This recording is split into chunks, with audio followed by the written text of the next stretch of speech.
Merci Madame la Présidente. Eh bien, nous voterons pour cette motion de rejet sur le fond. Et à défaut d'avoir pu entendre les arguments pendant les 15 minutes, je vais essayer en 2 minutes de vous expliquer pourquoi.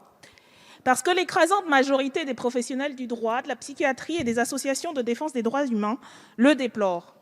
Ce projet de loi est un mauvais pot pourri, regroupant des dispositions censurées par le Conseil constitutionnel, sans cohérence mais d'une grande dangerosité.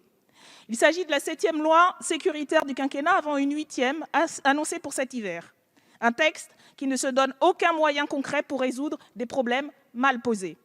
Le gouvernement prétendait notamment répondre à, je cite, l'incompréhension que la décision de la Cour de cassation dans l'affaire Halimi a provoquée dans une partie de l'opinion. Or, les dispositions introduites ne s'appliquent pas à cette affaire et n'auraient rien changé à son issue. À quoi tout cela sert donc?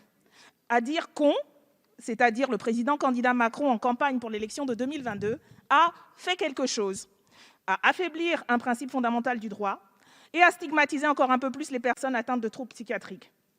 Ainsi, à rebours des recommandations du rapport Houillon-Rimbourg, de la Contrôleure générale des lieux de privation de liberté ou encore de l'Observatoire international des prisons et même des associations de victimes et familles, il n'y a dans ce texte rien qui permette de renforcer l'accompagnement des victimes et leurs familles ou le suivi des personnes atteintes de troubles psychiatriques. Rien sur le recrutement massif d'experts et expertes psychiatres et psychologues, sur l'augmentation de leur rémunération ou sur le cadrage de l'expertise légale. Il en est de même sur le versant de sécurité intérieure qui suit la même logique. Un tout sécuritaire au détriment des droits, libertés et de la sécurité des citoyens et citoyennes et même des agents et agentes publics. De l'abandon du principe fondamental en droit de l'irresponsabilité pénale à la violation du droit à la vie privée, en passant par la remise en cause de la spécialisation de la justice des mineurs ou encore la privatisation des missions régaliennes de police, ce texte est contraire aux principes constitutifs de notre État de droit démocratique.